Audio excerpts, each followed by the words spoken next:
नमस्कार, आपका स्वागत है माटी पीएस ऑनर पाठशाला में। Today we will learn and write in maths ahead book lesson 7 measurements page number 90, recall page number 91, length measuring length page number 92, maths lab activity 1, maths lab activity 2, weight page number 93, put a tick on the heavier object, draw two things page number 94, capacity page number 95, maths lab activity 3 and maths lab activity 4. Let's get started. For that we are using maths ahead book page number 90. lesson 7 measurements. measurements का मतलब होता है नाप लेना, किसी भी चीज का नाप करना, मेजर करना कि वो कितनी बड़ी है लंबाई या चौड़ाई में। रिकॉल, पहले हम रिकॉल कर लेते हैं। 1 tick the one that is, यहाँ पर आपको जो नाम दिया है उसमें से ये जो चीज है उसको टिक करना है। टॉल, टॉल यानी ऊंचा, तो ये नीचा है, इससे कम है, और ये ऊंचा है, तो इसलिए टॉल ऊंचा, तो इस पर टिक करेंगे। शॉर्ट, शॉर्ट यानी छोटा, तो ये बड़ा है और ये छोटा है, इस पर टिक करेंगे। लॉन्ग, लॉन्ग यानी लंबा, तो ये लंबा है और ये छोटा है, इसलिए इस पर टिक करेंगे। 2 टिक right the longest pencil, put wrong on the shortest pencil. जो लॉन्गेस्ट यानी सबसे लंबी पेंसिल है उस पर राइट लगाना है, और शॉर्टेस्ट यानी जो सबसे छोटी पेंसिल है, तो इन तीनों में से सबसे लंबी पेंसिल कौन सी है? ये वाली, तो इस पर टिक लगाएंगे। और सबसे छोटी पेंसिल कौन सी है? ये वाली, तो इस पे क्रॉस लगाएंगे। Page number 91, length, put a tick on the pencil that is shorter than the arrow. यहाँ पर आपको एक एरो दिया हुआ है, इस एरो से इन तीनों में से कौन सी पेंसिल शॉर्टर है यानी छोटी है, उसके आगे हमें यहाँ पर टिक लगाना है। तो ये एरो यहाँ आ रहा है, तो इन तीनों में से कौन सी पेंसिल छोटी है इससे एरो से? ये वाली, तो यहाँ पर टिक लगाएंगे।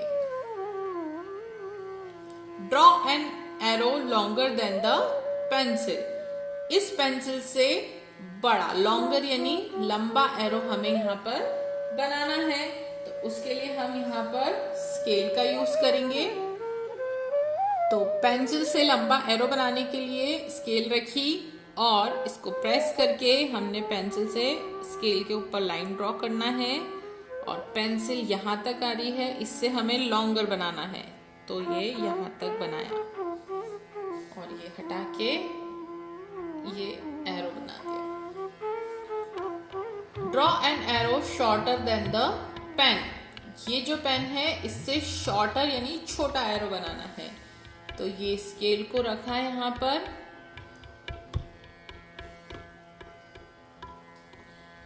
और ये पेन इतना लंबा है तो इससे शॉर्टर यानी छोटा एरो बनाना है, तो ये छोटा एरो बनाया। Draw an arrow of the same size as the scale, यहाँ पर जो स्केल की साइज दी हुई है उसी सेम साइज का एरो बनाना है, तो ये स्केल को रखेंगे यहाँ पर,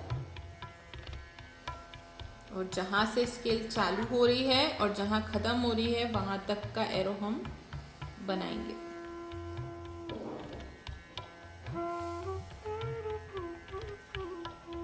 तो ये है सेम साइज का एरो। मेजरिंग लेंथ, अब हम यहाँ पे सीखेंगे कि लेंथ यानी लंबाई को मेजर कैसे किया जाता है। You can use this parts of your body to measuring things around you, हम हमारी बॉडी के पार्ट्स को यूज कर सकते हैं हमारे आसपास की चीजों को मेजर करने के लिए। जैसे ए हैंड स्पैन, हैंड स्पैन मतलब आपके थंब से लेकर आपकी इस फिंगर तक का जितना भी एरिया होगा, जब आप हाथ को ऐसा करके रखेंगे तो ये जो एरिया यहाँ से लेके यहाँ तक का जो एरिया होगा ये कहलाएगा ए हैंड स्पैन। तो आप इससे किसी भी चीज को मेजर कर सकते हैं, जैसे आपकी नोटबुक हुई, स्केल हुआ, बुक हुई, किसी भी चीज को। ऐसे ही आता है 8 डिजिट। 8 डिजिट, एक फिंगर का जो एरिया होगा वो कहलाएगा 8 डिजिट। तो इस तरीके से आप 8 डिजिट मेजर करते हैं। फिर ए पाम, ए पाम जो आपके हथेली से यहाँ से लेके यहाँ तक का एरिया होगा वो कहलाएगा ए पाम। तो आप इससे जो भी चीज मेजर करेंगे तो ऐसे पाम पाम रख कर देखेंगे तो आप यहाँ पे काउंट कर सकते हैं कि 4 पाम्स है, 6 पाम्स है, इस तरीके से। एक क्यूबिट, क्यूबिट आपके आर्म का जो एरिया होगा, तो इस फिंगर से लेकर ये आपके यहाँ पर आर्म तक का जो एरिया है ये एक क्यूबिट होगा। एक फुटप्रिंट, एक फुटप्रिंट का आपका एरिया आप नाप सकते हैं। उसके लिए इस फिंगर से लेके आपके यहाँ तक का जो एरिया होगा ये ए फुटप्रिंट कहलाएगा।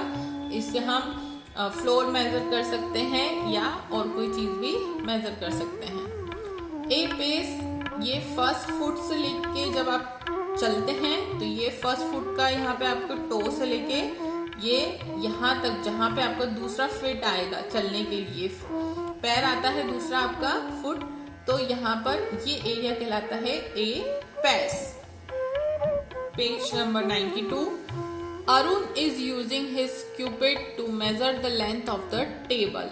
अरुण क्यूबिट यूज कर रहा है टेबल की लेंथ को मेजर करने के लिए। यहाँ पर आप देखिए अरुण का ये पूरा जो आर्म है ये मेजर कर रहा है। तो यहाँ से जैसे स्टार्ट करें तो एक आर्म यहाँ कंप्लीट हो गया, तो ये 1 क्यूबिट, ये 2 क्यूबिट और यहाँ तक आ गया तो ये 3 qubit.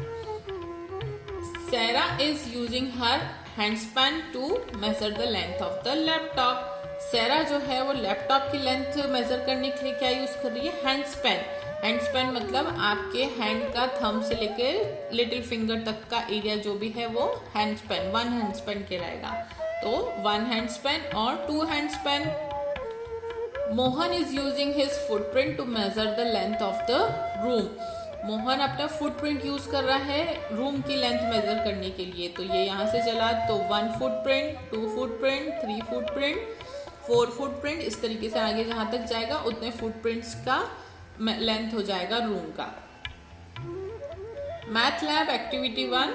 Use this body units to length and record the measurements. आपको अपनी बॉडी की कौन सी यूनिट्स यूज करना है और मेजरमेंट्स को रिकॉर्ड करना है। A my desk is dash palms long. आपकी जो डेस्क है, आपकी जो टेबल है वो कितने पाम्स लॉन्ग है? तो पाम्स मतलब ये वाला जो एरिया था आपका पाम्स का, यहाँ से लेके यहाँ तक का, वो आपको यूज करना है। तो कितना पाम है वो आपको बताना है यहाँ पर। उस मेरा एरिया 10 पाम्स है डेस्क का। Be my pencil is dash digits long. Dash digit मतलब ये जो 1 फिंगर का एरिया आएगा ये डिजिट फिंगर है। तो यहाँ पे आपको मेजर करना है कि मेरी पेंसिल कितने डिजिट लॉन्ग यानी लंबी है। तो ये इस टाइप से 1 2 3 4 ऐसे रख रख के आपको मेजर करना है। सपोज मैंने ले लिया 20 digits. See my teacher's table is dash hand span long. मेरी टीचर की टेबल हैंड स्पैन लॉन्ग है कितनी? तो सपोज मैंने ले लिया यहाँ पर मेरी टेबल जो है वो 10 हैंड स्पैन लॉन्ग है। आपको अपने हिसाब से आपके जो टेबल और फर्नीचर है उस पे मेजर करके चेक करके फिर यहाँ लिखना है। D my bed at home is dash qubits long. कितना क्यूबिट लॉन्ग है आपका बेड वो आपको लेना है। मेरा बेड 8 क्यूबिट लॉन्ग है। E my classroom is dash paces long. मेरा क्लासरूम कितना पैसेस लॉन्ग है? तो मेरा 15 पैसेस है। तो आप अपने रूम को मेजर करके यहाँ लिख सकते हैं। Maths lab activity 2 weight. अभी हमने लेंथ की बात करी यानी लंबाई की, और अब यहाँ पे हम वेट यानी वजन की बात करेंगे। My school bag is heavy. It is difficult to carry. मेरा स्कूल बैग हैवी बहुत भारी है और इसको उठाना बहुत मुश्किल है। My school bag is light, मेरा स्कूल बैग बहुत हल्का है, light. It is easy to carry, इसे उठाना बहुत इजी है। तो यहाँ पर हैवी और लाइट, हैवी यानी भारी और लाइट यानी हल्का। Page number 93, put a right on the heavier object, pick up the actual objects to help you decide. यहाँ पर जो हैवियर यानी भारी ऑब्जेक्ट है उस पर हमें राइट का निशान लगाना है। आप अपने पास ऐसे ऑब्जेक्ट्स को हाथ में उठाकर देखें और पता करें कि कौन सा ऑब्जेक्ट भारी है और कौन सा लाइट है। यहाँ पर आपको दो ऑब्जेक्ट्स दिए हैं, सीजर और फेदर। तो फेदर बहुत लाइट होता है, सीजर उससे हैवी होता है, तो इसलिए यहाँ राइट लगाएंगे। बी, बुक और कॉम, तो बुक कॉम से हैवी है। सी, बैट और बॉल, तो बैट बॉल से हैवी है। डी, पेंसिल और कंपास बॉक्स, तो पेंसिल से कंपास बॉक्स हैवी है।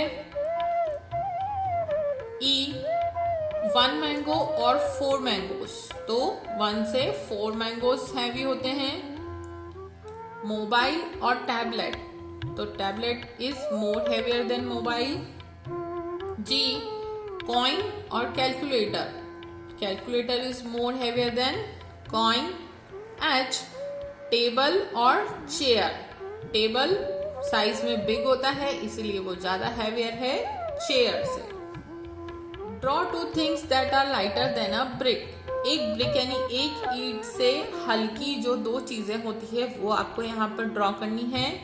Draw 2 things that are heavier than a pencil, एक पेंसिल से जो चीज भारी होती है वैसी दो चीजों के फोटो आपको यहाँ पर ड्रॉ करने हैं। पेज नंबर 94, अब हमने लेंथ देखा, वेट देखा, अब हम देखेंगे कैपेसिटी। कैपेसिटी यानी किसकी कितनी क्षमता है। Put a right on the container that holds मोर, यहाँ पर हमें राइट लगाना है उस कंटेनर पे जो ज्यादा क्वांटिटी में किसी भी चीज को अपने अंदर भर सकता है। ए, यहाँ पर जग और ग्लास दिया हुआ है, तो जग में ज्यादा क्वांटिटी में जूस आएगा, ग्लास के में नहीं। बी, यहाँ पर छोटी आपको ग्लास की बोतल दी है और ये बड़ी बोतल दी है तो बड़ी बोतल में ज्यादा आएगा। सी, स्पून और कप, तो दोनों में से किस में ज्यादा वॉल्यूम आएगा, कप में। डी, मग और बकेट, दोनों में से ज्यादा पानी बकेट में आएगा। Draw 2 containers that hold more than the cup, यहाँ पर आपको 2 ऐसे कंटेनर्स बनाने हैं जिसके अंदर एक कप से ज्यादा सामान आएगा। Draw 2 containers that hold less than a bucket, यहाँ पे आपको ऐसे 2 सामानों का फोटो बनाना है जो कि एक बकेट, एक बाल्टी से कम चीज को अपने अंदर डाल सकते हैं। Page number 95, maths lab activity 3, take a large pen and a cup, now fill the pen with water using the cup. यहाँ पर आपको एक बड़ा पेन लेना है और एक कप लेना है, उसमें आपको पेन में कप की मदद से पानी को भरना है और यहाँ लिखना है write my pen holds dash cups of water. आपके पेन में कितने कप्स ऑफ वाटर आएगा वो आपको यहाँ पे मेजर करके लिखना है।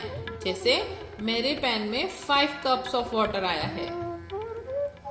लुक एट दिस बाउल, ये बाउल देखिए, it holds 5 cups of water. इस बाउल में हमने 5 कप्स ऑफ वाटर डाला है। It takes 5 cups of water to fill the bowl, इसमें हमने जो पानी डाला है उसमें कितने कप्स ऑफ डल गए हैं, 5 cups. This means the capacity of the bowl is 5 cups. तो इसका मतलब इस बाउल की कैपेसिटी कितनी हुई, 5 कप्स, इसमें 5 कप्स वाटर आ जाता है। Capacity is how much a container holds. Capacity का मतलब क्या होता है कि एक कंटेनर में कितना चीज, कितना सामान आ जाएगा, तो इसको बोलते हैं हम capacity. Maths lab activity 4, find by doing, ये आपको पता करना है करते समय। A, how many tablespoon of water does a cup hold, एक कप में कितने टेबल स्पून वाटर आता है, तो आपको कप में स्पून से डालकर देखना है और यहाँ पर लिखना है। जैसे मेरे कप में 30 टेबल स्पून ऑफ वाटर आया है। B. How many cups of water does a jug hold? एक जग में कितने कप पानी डल सकता है? तो ये आपको डाल के देखना है और फिर यहाँ लिखना है मेरे जग में 6 cups वाटर आया है। C. How many jugs of water does a bucket hold? एक बकेट में कितने जग वाटर आता है? तो आपको यहाँ पर बकेट में जग से पानी डालकर देखना है कि कितने जग वाटर आ रहा है एक बकेट में। मेरे इसमें 8 जग आया है। Thanks for watching. So I hope this video is helpful. Write on the comment, give me your feedback. If you have any question regarding this video, I will happy to answer. Also like, share and comment. Have a nice day.